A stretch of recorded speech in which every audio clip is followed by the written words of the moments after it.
Right, UFC 313 full card predictions going from early prelim to main event. Just a little preface. I'm a little under the weather, so apologies if my voice is a little off. And I also wrote like a billion words about the main event, so pardon me if I'm kind of speeding through these early fights, but I don't care about them nearly as much as I care about the main card. First fight of the card, we've got John Castaneda versus Chris Gutierrez. I think Chris Gutierrez has gotten a little overrated. And he's fought a lot of high-level competition, and he's had mixed success up there, which, you know, knocking out Frankie Edgar pretty good, but, like, it's hard to know who else would knock out Frankie Edgar because he kind of, you know, sailed off after that fight. Yeah, Gutierrez kind of struggles to outwork, like, really good fighters over 3 rounds. His last decision wins were over Kwang Lee, who he looked good. Chris Gutierrez looked good against, but Kwang Lee kind of, you know, got in that fight, won a round, and then Kwang Lee, you know, got worked at UFC Macau, didn't look very good. Gutierrez had a decision over Eli Alatang, who's not very good, and he had a split decision over Felipe Clares, who is also very not good. He's also taken a lot of not good fighters to close decisions throughout his career. I think Castaneda has looked good and improved pretty recently. I think he's more well-rounded than Gutierrez other than his finishing ability. So I think if Gutierrez is going to win this fight, it's going to be by finish. And Castaneda's only been finished once in the UFC, and he got outworked. He's fought a bunch of finishers and he's outworked all of them except for the Daniel Santos fight, which he was doing good at. So Castaneda also did good against Kyung Ho Kang, who is the same height and has a longer reach than Gutierrez. So I don't think that Gutierrez's size will be a big factor. And I think Gutierrez is better than Kyung Ho Kang. But I think Castaneda will be able to implement the same game plan, getting on the inside, you know, using his grappling, using his striking, whatever. Next fight of the card. This is actually one of the better cards in the fight. By the way, I'm going in the order in which Tapology had it about a week before the fight. So if I'm out of order, pardon me. Joshua Van versus Rei Tsuruya. This one's interesting because this is Rei Tsuruya's second fight in the UFC. His first fight in the UFC, he was a minus 500 favorite. Now he's a plus 200 underdog. And I agree with Vegas. I'm picking Joshua Van. Part of the reason why I'm picking him is because Vegas agrees. And when it's a fighter I like and I feel like I'm being biased, if Vegas agrees with me, I'm like, okay, maybe I'm right. Joshua Van, most of his struggles in the UFC are against fighters with a significant size advantage. That's usually where he, struggles on the feet. But Tsuruya isn't bigger than him, or isn't much bigger than him. So I don't think Tsuruya's going to hit him with a Charles Johnson uppercut or, some of the things that Cody Durden was able to do in round 1. I don't think Tsuruya's going to be able to do that. Because of Van's size, him being dense, because he's as small as you can be in the UFC, basically. He's very good for stuffing takedowns. He's very dense, very low to the ground. He can get underhooks really well. He's got strong legs. Some of these guys you see, like Randy Brown or even Ankalaev, who we'll talk about in the main event, because they're, have to shrink down to their division, they lose some muscle mass. And the first place to lose muscle mass, I think, is in their legs. Like Randy Brown's got super skinny legs. And Josh Van's got super thick legs because he's smaller than his division, which is unfortunate because flyweights the smallest division in the UFC. Van also kind of gets better as fights go on. If you look at the Sherez fight, the Durden fight, which are his 2 most recent fights, he just got better as it went on. He won round 2 and round 3 against Sherez. He won round 2 and almost 10-8'd Durden in round 3 in their fight. So if Tsuruya slows down at all, I think he's going to get worked on the feet. Now, a lot of people are picking Joshua Van because they say that Tsuruya hasn't fought anyone legit in the UFC, but he actually has. Or not in the UFC. He fought Carlos Hernandez, who's a pretty tough out. He beat Yamir Gal, Tuan Dembarel, who I think is a very good fighter. But Tsuruya also fought some pretty good competition on road to the UFC, and a lot of those wins, or not the wins, but a lot of the road to the UFC guys have gone off and had pretty good careers. So I think that's some pretty legit comp. But I'm picking Van because I think Van is very next level on the feet. He has a style to beat someone like Tsuruya, who hasn't had the most experience in MMA striking. He's more of a grappler. And if Tsuruya's defensive head movement is anything like Tatsuro Terra's, he's in for a whooping. I mean, if you look at Tatsuro Terra's fight with Alex Perez and then with Brunno Royval, he looked really good with his grappling, and then he finds a guy who's going to be able to stuff his takedowns and land some good combinations on him, especially when he starts to slow down. I mean, Tatsuro Terra had no head movement at all. He was just getting worked by Royval in some of those rounds. So If Tsuruya is anything like that, then Joshua Van will whoop him. All right, next fight of the card. This is the dumbest matchmaking I've seen in forever. Curtis Blaydes versus Rizvan Kuniev. Very big step up for Kuniev. Honestly, like I was thinking before, if Blaydes fought, and he's fought 23 fights, if he fought 23 fights with the competition of Kuniev, he'd be 23-0, and he's 18-5 because he's fought 5 good fighters in the UFC. And he had a pretty unimpressive performance against Henifea. Kuniev did. I'm not super impressed by how he fought in that fight. He made a lot of mistakes in the grappling, which I think would get punished pretty heavily by Curtis Blaydes. And even though he looked unimpressed in that fight, he still tested positive for 4 different steroids, which is crazy that the UFC would think about signing him, and nevertheless giving him a huge ranked opponent. Yeah, Curtis Blaydes, Kuniev was originally scheduled to fight Martin Buday in December, who is unranked. I think he might be like one of the lower ranked heavyweights in the UFC. Like, of all 30 of them, I think he might be like 28 or 27. And Kuniev was scheduled to fight him, and then now he's scheduled to fight like number 6 Curtis Blaydes. But because he was scheduled to fight a fight in December, that means he's probably been tested by whatever the testing agency the UFC uses now, since early November, maybe October. So he's been off the sauce, at least hopefully, since then. I also think Blaydes has a really good chin, so he's not going to get like fluke KO'd, so I'm not worried about that. If you want to look at his chin, I mean, the guy he's been finished by were Ngannou, who TKO'd him, Dr. Stoppage, and then a TKO. Aspinall, who TKO'd him after landing like 20 clean punches. Blaydes didn't go out. Pavlovich, who TKO'd him, who's one of the biggest punchers in UFC history. The only guy who's cold at him was Derek Lewis, who landed like a perfect punch. He was diving in on a single leg, and he ate an uppercut like right at the peak of its, power. So you also watched the Overeem fight, and Curtis Blaydes ate this knee. I think it might have been top 10 hardest strikes ever landed in the UFC, and it's got to be the number 1 hardest strike ever survived in the UFC. So I'm taking Curtis Blaydes to win this. I don't think he's going to get fluke KO'd. I would compare Kuniev to like Shamil Gaziev. Guy's got a good looking record coming into the UFC, and then you look back and it's like, oh, he's fought no one. And as soon as he fights anyone good, he kind of falls apart. If he can't get a finish early, he's going to a boring decision. And if he goes to a boring decision against someone good, he's going to lose. So I think it's possible Blaydes finishes him early, but I think Blaydes kind of buy whatever he wants. Next fight of the card, Mairon Santos versus Francis Marshall. I think Francis Marshall, he's solid, but he's a little overrated. Not from Vegas. Vegas is making him a huge underdog, and I don't really know why. But he's 2-2 in the UFC. His win is against Dennis Bazooka. Or his win against Dennis Bazooka was a split decision.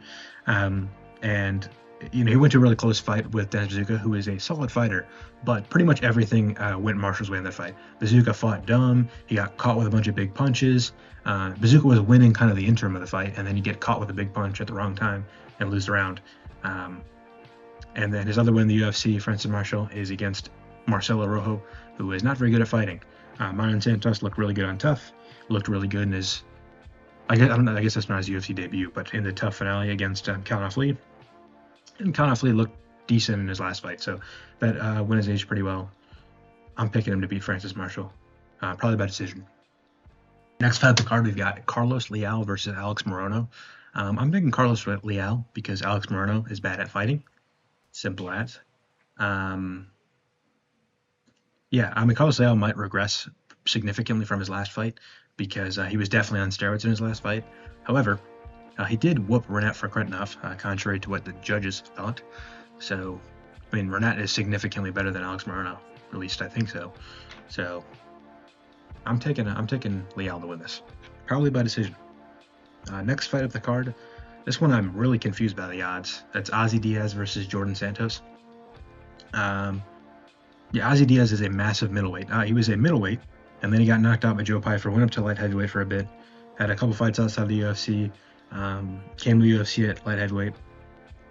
But he's back down to middleweight now, which I think is a good thing because he got flatlined at light heavyweight, just kind of outpowered. But Ozzy Diaz is kind of, in the last, I'd say 4 years, he's been like a finish or be finished fighter. And Jordan Santos hasn't gotten a finish since 2021. So I think a year and a half ago or 2.5 years ago, he went to a split decision with 3-0 Miguel Firmino, who is now 9-6 against garbage competition. Djorgan Santos just isn't really UFC level. Like he's got a decent looking record, but I watched his fight before the Contender Series at Titan FC, I think it was, and he just looked like a out of shape bum. Just not a very good, like, doesn't look very well trained, doesn't look in shape, doesn't look super disciplined. Just kind of fought a lot of bums, got to 10-1, and won on the Contender Series against Will Curry, who was supposed to be this highly touted Cage Warriors guy. But one thing you got to know about Cage Warriors guys is sometimes they just get fed cans and get robbery decisions. Like if you look at, Paddy Pimblett's a good fighter, I'll give him that. But if you look at his career in Cage Warriors, he got fed a bunch of cans. He got a robbery decision over Julian Erosa, and then he came to the UFC with a ton of hype. And you see that a lot with Cage Warriors guys. And given a lot of them are good, I think Vucenic is good. I think Charrier is good. I think Paddy Pimblett has turned out pretty good. But Cage Warriors, somewhat arisen, they just like to feed up their guys so they get a lot of hype when they go in the UFC. Some people decide to watch them. And I think Will Curry was one of those guys, got whooped. Had a decent fight with Djorgan Santos, but Djorgan Santos didn't look good in that fight.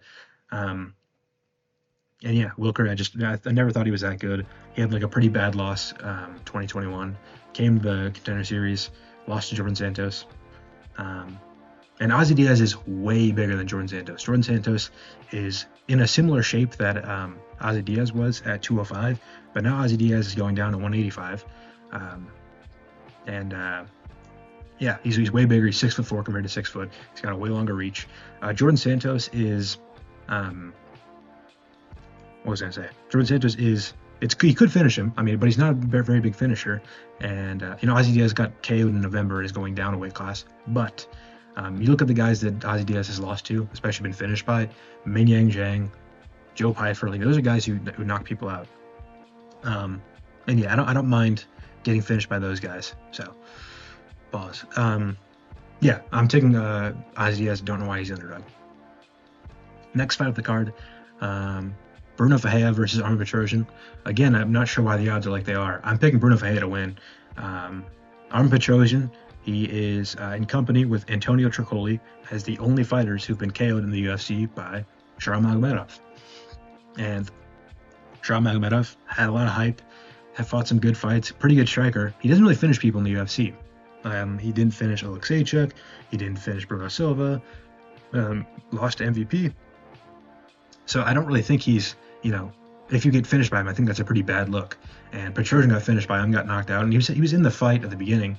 But Brunno Ferreira is a knockout puncher. He knocked out Gregory Rodriguez, almost knocked out Abus Magomedov, who is chinny, but he's the kind of guy that finishes people. And Petrosyan, he's gonna finish people. Petrosyan got finished back to back by Charles Bullet and Rodolfo Vieira. Rodolfo Vieira lost to freaking Andre Petrosky.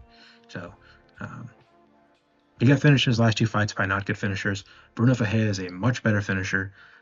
You also look at Petrosyan's style. He likes to fight on the outside. He's got a short reach. If he's going to land punches or kicks, he's going to have to give up some distance. And Brunno Ferreira has a massive reach advantage and a massive power advantage. I don't really see what Petrosyan's going to do, out-grapple him. He couldn't out-grapple Sharon Magomedov. So I think Brunno Ferreira is just going to find his chin. And honestly, I think I'll find it early. So I got Brunno Ferreira by round 1 KO. I don't know what Vegas is doing with these odds. But maybe I'm wrong. Usually I'm wrong. But Vegas, they got to make the money somehow. So yeah.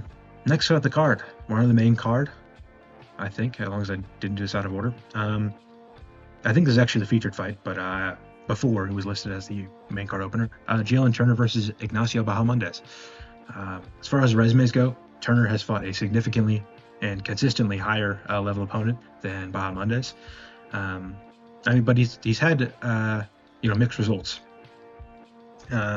Obviously, you don't want to have those losses, but losing to a guy like Moicano after almost finishing him, and losing to Dan Hooker with a close decision, I don't hate that. That's what's going to happen when you fight the best guys. Obviously, Hooker and Moicano aren't like 1 and 2 at lightweight, but they are ranked guys. And Bahamondes, he's only had one shot against the upper level of lightweight, and it was against Ludwig Klein, and he lost, and he got out-grappled. So, you look at the way Turner's turned out at the top of lightweight and Bahamondes, Turner's had more success. I think both of them are similarly well, I don't think. They're both similarly sized lightweights. They're both massive, so I think they're 6'2". And both of them, probably the biggest weakness is they have pretty bad habits stemming from their size. I think stylistically, Bahamondes has the worst habits. He's got like the tall man's defense. He leans back a lot.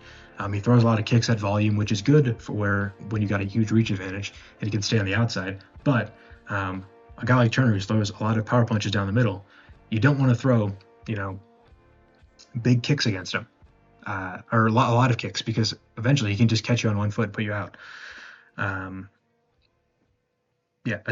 So that's why I'm picking Turner. What I think will happen is he'll probably throw some kicks on the outside, get caught on one foot, maybe not even get dropped or like chinned, but he might just get knocked off balance. And Turner's got really good ground and pound. Obviously, he didn't use it against Moicano, and that's why he lost that fight. But looked really good with his ground and pound in other fights. I mean, Bobby Green, he almost killed Bobby Green. Horrible stoppage, but his ground and pound was pretty good. And then like I said, Turner has more experience against upper level fighters, and even against taller fighters. Like he fought Uros Medic, who's a welterweight, Jamie Malarkey, who's a pretty big lightweight, Vicente Luque, he's a welterweight. He did lose that fight, but pretty big guy. Dan Hooker, pretty big lightweight, and Brock Weaver, pretty big lightweight. And Bahamondes just hasn't really fought that level. He did, beat Roosevelt Roberts, but Roosevelt Roberts doesn't really have the finishing potential of a guy like Jalin Turner. So I think the experience and the lack of bad habits from Jalin Turner is going to get him a finish in this fight. Next fight up the card, Mauricio Ruffy versus Bobby Green. It's funny, the last few fights I talk about, like, why are the odds like this? Why is this guy an underdog? Why are the odds so, wide? This is one I actually agree with that a lot of people disagree with. I think Mauricio Ruffy should be a massive favorite in this fight. I think it can't be said enough that this is by far Ruffy's, how do you say his name, as his best matchup as far as ranked guys at 155 or guys in the top 20. Bobby Green gets caught on the outside at that distance that I was talking about before with Bahamondes, where it's kind of in between kicking and boxing. There's on that fine line where the reach makes a difference. Bobby Green gets caught there a lot. Jalin Turner fight, obviously he got caught just fading, had his hands down. Tony Ferguson caught him like that, again fading, had his hands down. Tony Ferguson dropped him. Same thing with Drew Doper, he was fading, had his hands down, got caught with the hook, got knocked out. Poirier, same thing, fading, hands down, got caught, finished. And this is exactly where Ruffy likes to land his best punches. You see the Malarkey fight. He landed that knee as Malarkey was fading.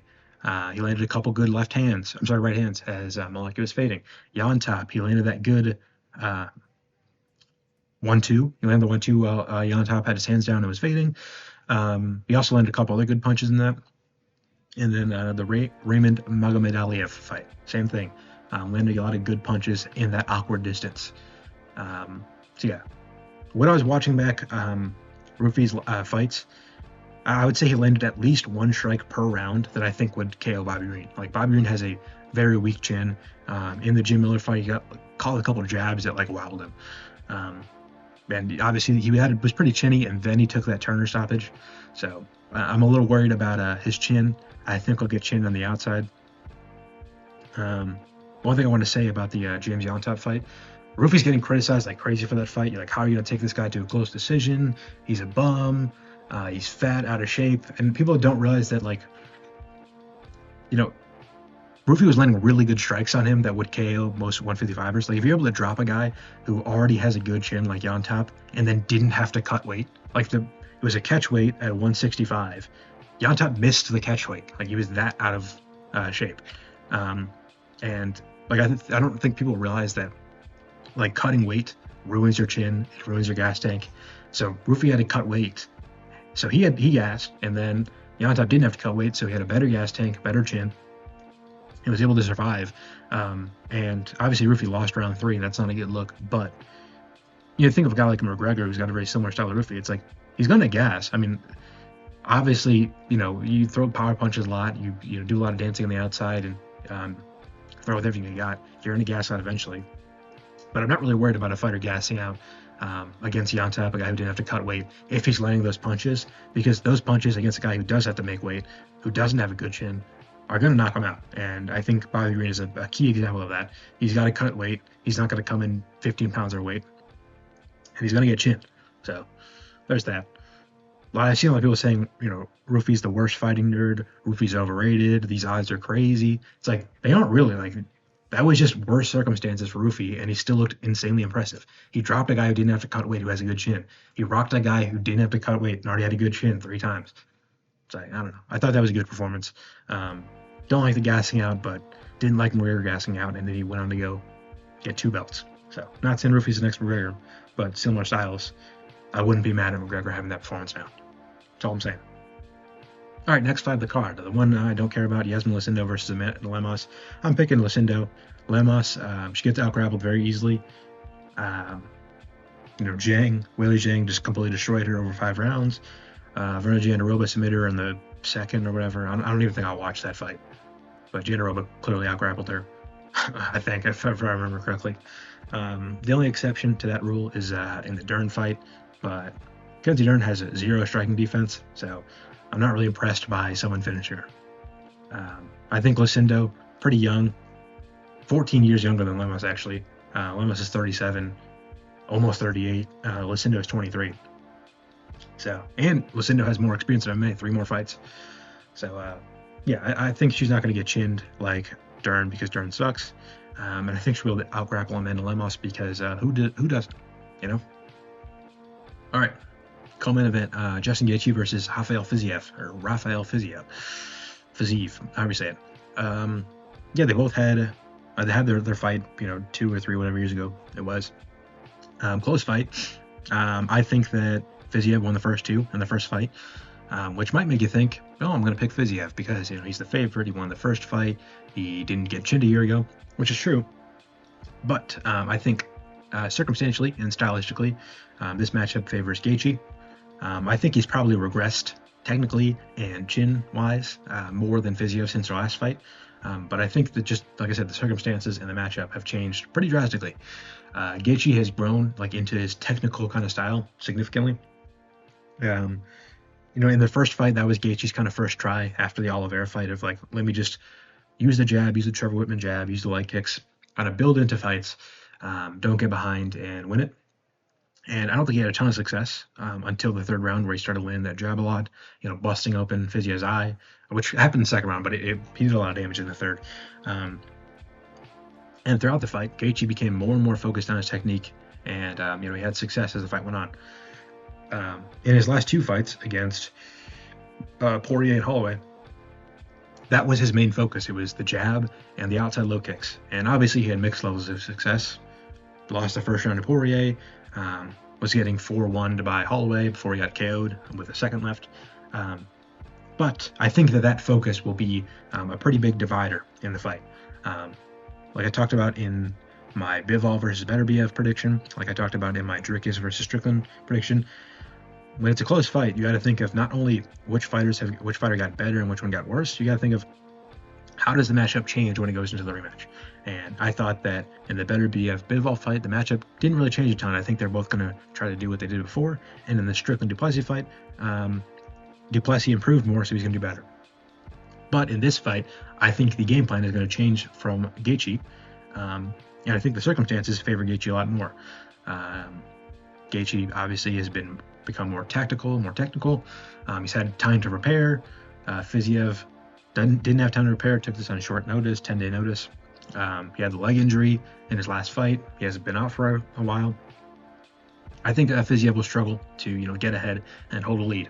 But I think that's important because Fiziev has lost the round 3 on at least one scorecard every time he's gone to decision, including the Jacasey fight, including the last Gaethje fight, including his debut in the UFC against a not a very good fighter. That's not a good look. You want to have improved. If you're not going to win the first round against Gaethje, you're going to want to win the 3rd because you need to win 2 and 3. And he always struggles to win those 3rd rounds. He kind of slows down as the fight's gone. And obviously, he finished RDA in the 5th round. That fight, I think he went in with a game plan to focus on the later rounds more. But in a 3-round fight, that's probably a bad idea. And I think Gaethje will be able to get ahead, hold the lead, win the 1st, maybe lose the 2nd, win the 3rd, something like that. Build off the jab throughout the fight and build up the damage. And especially with those outside leg kicks, that'll mess up Fiziev, who had that leg injury in his last fight.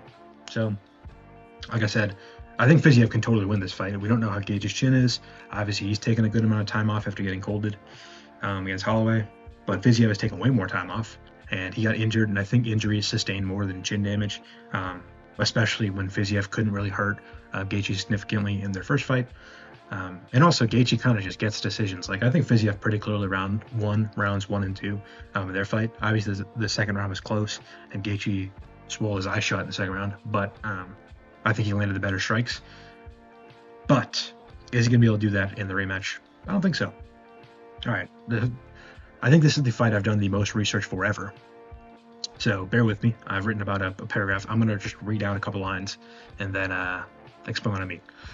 So starting off with just the resume, Ankalaev hasn't fought the level of competition that Pereira has at light heavyweight. And he's mainly had close decisions with the highest level of competition he's fought. So Blaydes went to a draw, Rakic 2-1 decision, Ozdemir clearly won the fight, but it wasn't like he didn't dominate and have like a super big gap. Krylov, similar thing, like he won, but he didn't look, have the best performance. A lot of people say that Ankalaev is going to win this fight by finishing Pereira on the ground. Obviously, many people have pointed out Ankalaev's never had a submission in the UFC. I think not enough people are pointing out that he only has one finish on the ground in the UFC, and it was against Anthony Smith. And Anthony Smith did the Anthony Smith thing of getting in the turtle position and just getting beaten up.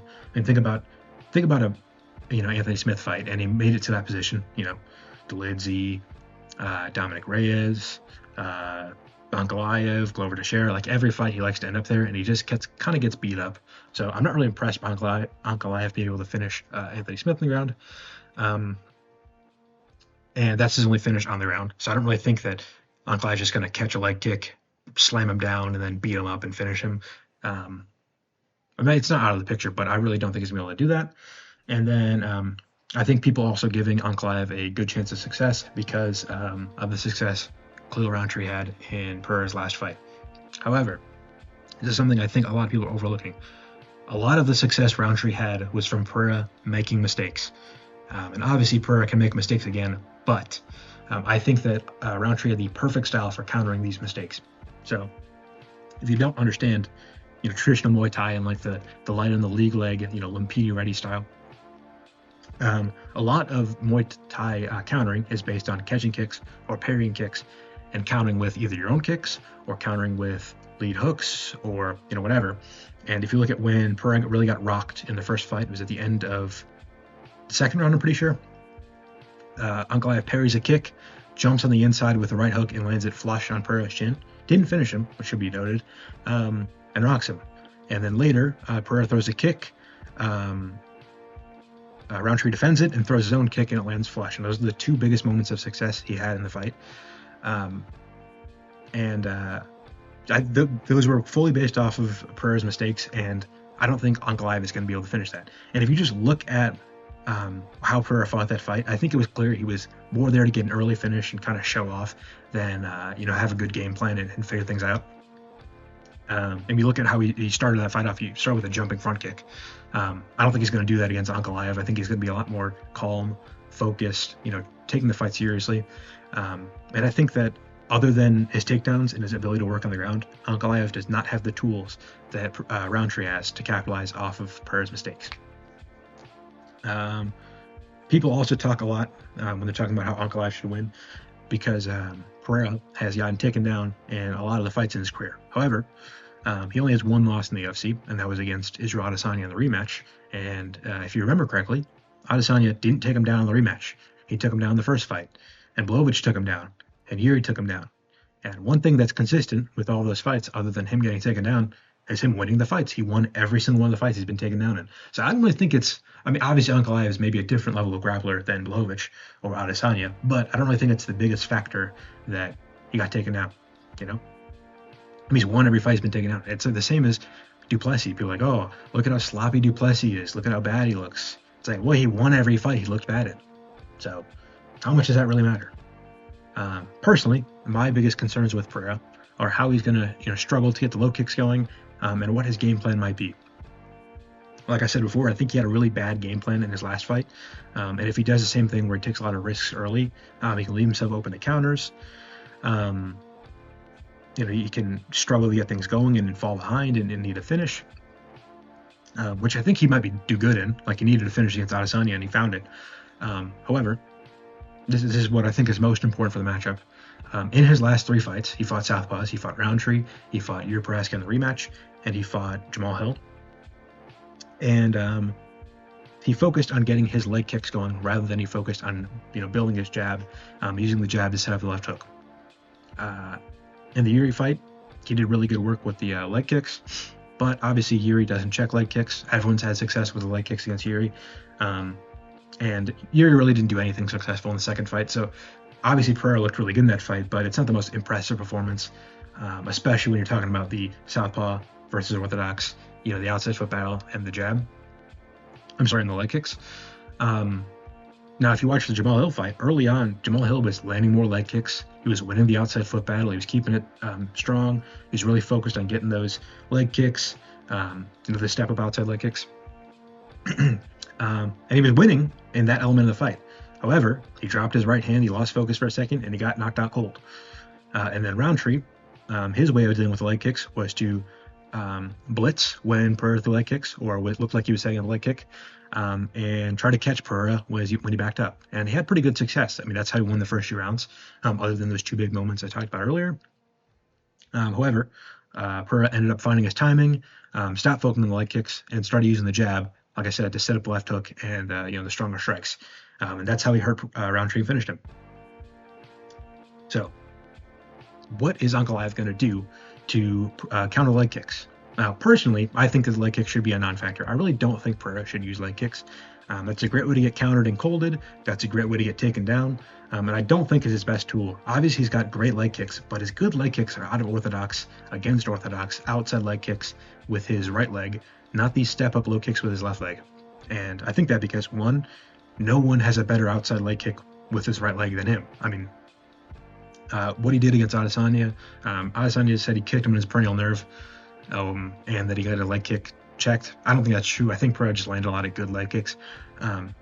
If he can, if Ankalaev fought out of southpaw, I'd say throw a leg kick like crazy. It's not telegraphed. He's not going to be able to time it. It's harder to counter because you're not stepping up into it. However, Ankalaev is going to fight out of southpaw, so he's going to have to step up into low kicks. And I think Ankalaev, like I said, can counter and hold him, and he can catch them for the takedowns. What I think Pereira should do is just start off with the jab. If you start off with the jab, you're going to find the left hook eventually, and you're going to do a lot of damage. You can do body jabs. You can do normal jabs. I mean, you look at how quickly Strickland lost his defensive discipline because of the jab. He was eating a bunch of jabs to the body, got sick of it, halfway into the first round, dropped his left hand and got caught, or dropped his right hand and got caught with the left hook and got colded.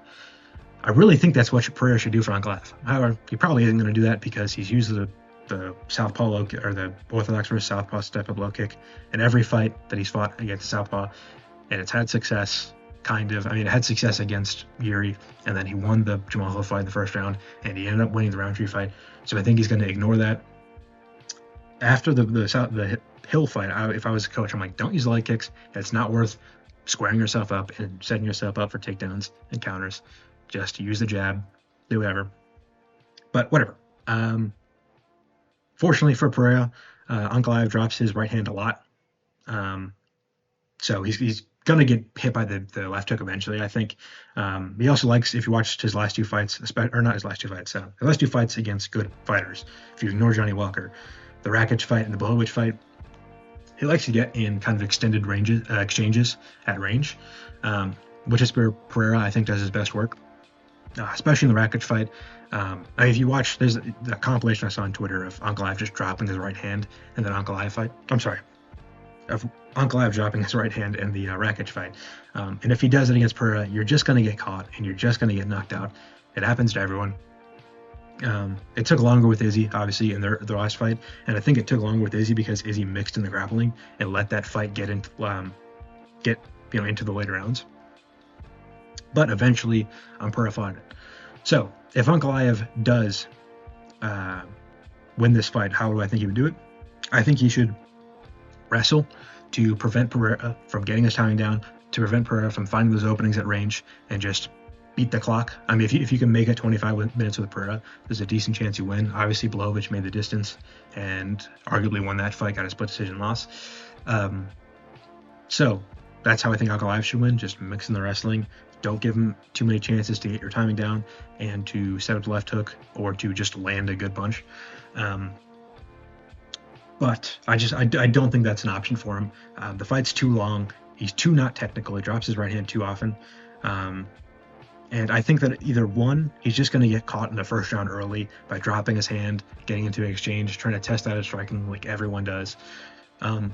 Or he's going to give Pereira too much time to get his timing down, to set up the jabs, to set up the low kicks and break him, like Roundtree did. So, if you think about Roundtree with really good wrestling, Roundtree could have won those first 2 rounds, capitalizing off mistakes, used the wrestling in the 3rd round, and then played it really safe in the 4th and 5th round and won a decision. I just don't think that Ankalaev has the tools to, set up the damage like Roundtree did, and, find those good shots. So if I was to give advice to Pereira, I'm like, don't make those mistakes. Focus on the jab instead of low kick to open exchanges. Let Ankalaev throw first and keep your back off the cage. All of those things he does pretty well, other than the game planning. You don't really see anyone back him up against the cage. So, guys that are really good at backing people up against the cage, like Strickland struggled to do it. Blachowicz didn't, have a ton of success. So yeah, main points. Ankalaev doesn't really finish people on the ground, especially with submissions, but the guy he finished on the ground in the UFC was Anthony Smith. Ankalaev doesn't have the tools to counter Pereira's mistakes if he makes them. Ankalaev is too defensively unsound to last 5 rounds without getting caught if he doesn't wrestle super well. Ankalaev might win the outside foot battle, but everyone who's done that against Pereira lost. And Ankalaev drops his right hand. So those are 5 main points. Ankalaev drops his right hand and gets caught by the left hook, or is open to left hook a lot. Those are my points. Those are my predictions. My final prediction for the main event, I will say, is either Pereira by super early first round KO, Ankalaev dropping his hand, or super late KO, Ankalaev getting his time, or Pereira getting Ankalaev's timing down and breaking him. So let me know if you agree or disagree in the comments. Like the video, share the video, subscribe, follow me on Twitter. Links will be in the description. Yeah, I put a lot of effort into this.